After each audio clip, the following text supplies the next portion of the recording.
Hi, welcome back to my channel. I've shifted myself over in my room a little bit because I have my drafting table completely extended and I re-injured my back, so I can't close it down so that I can have my recording space back. So we just get a little bit more of a view of my Sailor Moon collection and this massive replica that was delivered this week. So anyway, what have I done this week? As I mentioned in my last video, I'm going on a work trip next week, so I'm going to not be able to continue working on anything, so there probably won't be a video next Friday, or if there is a video, it's going to be something like I'm thinking about maybe finally putting together my full Cosmos build walkthrough, which will be a lot of the repeat knowledge that I've shared over the course of these Cosplay Progress updates.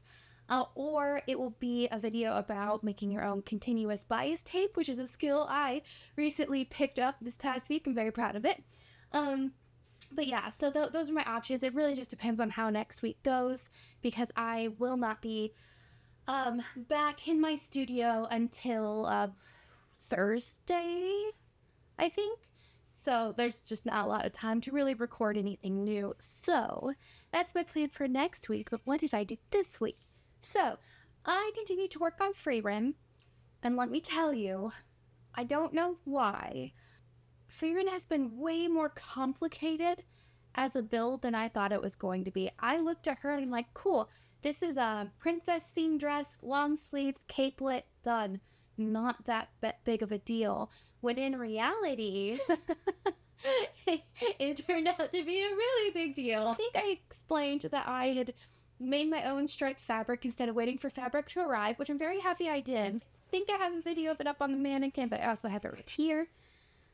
I really like this micro suede against the cotton twill. So what I worked on mostly this week was putting together my bias tape for the skirt. So the skirt is a circle skirt, and you cannot put just like a straight ribbon or something around the bottom. It'll pucker and it just won't lay nicely. So I had to make my own bias tape. And so I was looking around on the internet for a gold brocade that I could use for Frieren, but I didn't want it to be too terribly like fancy because I'm using cotton twill, which looks very utilitarian to me, you know, very down to earth.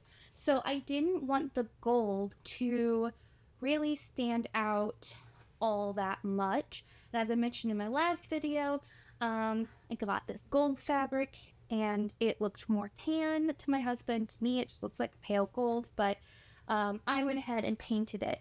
And I'm actually really happy with how the painting turned out. So here's part of the sleeve. It almost looks like gold embroidery, but it's not so much that it looks like a gold woven brocade or anything like that. So I got this painted and I made my own bias tape out of the 2 yards that I bought, but it was a continuous bias tape, which is where you sew and fold the fabric in a way that when you cut your strips out, it kind of cuts out in a spiral, so you don't have to sew a bunch of strips together. So I got all of that made, I got all of it painted, and then I attached it to the skirt.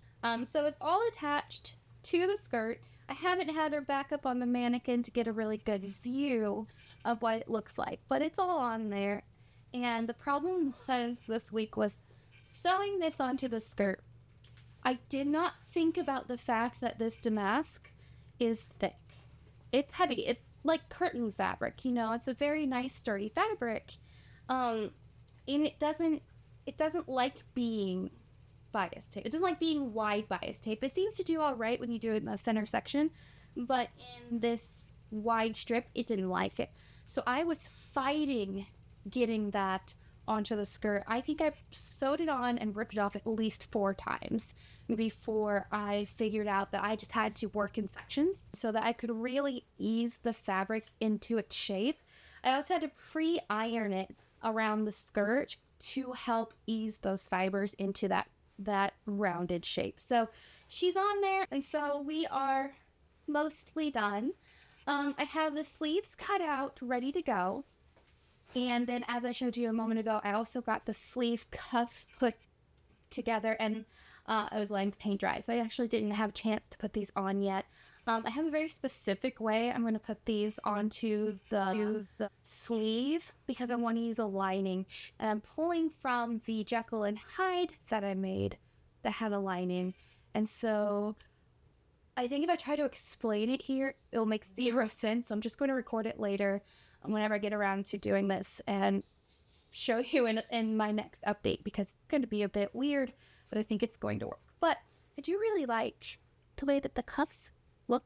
And finally, I got the cape cut out, and I got half the bias tape stitched on. I wound up deciding to make it thinner, like not as wide as the skirt, for a couple of reasons. One, I fought with the skirt and I hated it, and two, that wide of a trim just didn't look right on the cape, which is shorter than the skirt. So I actually sliced the bias tape in half and re-ironed the fold, and so that's about an inch and a half wide, I think. 2 inches? I think it's 2 inches wide. So I really like the way that looks. It's half stitched on. I just have to finish painting it, let it dry, and then finish stitching it, which is going to probably be a little more difficult than skirt because there are some sharper curves on this. So we're just going to see how that goes. Got the sleeves like cut out and ready to be stitched together and put on the dress. And the base of the dress is done. And then the capelet is 50% done as well. So we're almost there. I think that I'll have it done before the end of March, assuming everything goes well. And then I can go back to my mystery project because our fabric arrived. And if I show you the fabric, it's going to give it away. So I'm going to wait until I have started to construct it into its thing before I share that. So that was a lot. So right now I'm looking at, for MomoCon, having Frieren done, my mystery project done, and I think I might finish my Sarah Mayu Sailor Moon. That was more of a fun thing for me to do on the side while I was waiting for things to arrive. And then I think I'm going to remake Barbie. I bought some new fabric for her, and I found a better pattern for it. So I think I'm going to remake her and restyle her wig. So that's 4 costumes for MomoCon. I think I need 5. So we'll see. We'll see what I decide to do. I'm kind of eyeing Yuna because I made her staff recently, or at least I printed her staff recently. So we're just going to see where my inspiration leads me. And then I can finally reel myself back and start on a competition build. I'm going to work on 2 builds simultaneously. I think I'm going to do Tegwill. I'm absolutely still dedicated to Tegwill, I should say. So that's what I'm going to be working on. I think there's going to be a lot of downtime while I'm waiting for like paints and stuff to dry with that, which is why I want to do a second competition build simultaneously. And I think that one, I don't know. I don't know which one I'm going to choose. I don't know. I'll let you know whenever I decide. It probably will depend on the inspiration of the moment. So that's where I'm at. So that is my update for this week. I know it wasn't a ton to go over. And I know I won't have a ton to go over next week, but I hope you stick around to check out my videos after this trip. And yeah, so I also want to put together a video about like my prepping for guesting at the biggest convention I've ever guested at. I'm going to have videos about like what it's like to guest there, my experience, setting up, turning down, all those fun things. And so yeah, looking forward to putting that together. That's not until May. It's not until the end of May actually, so those videos won't come out until June. But until then, I'll keep you updated on my progress and where we decide to go. And yeah, so that's all I have. If this is something you want to keep up on, make sure to hit the subscribe button if you feel like it, and make sure you like this video if you liked it. Leave a comment below if you have any questions or just want to chat, and I will see you all in my next video. Bye.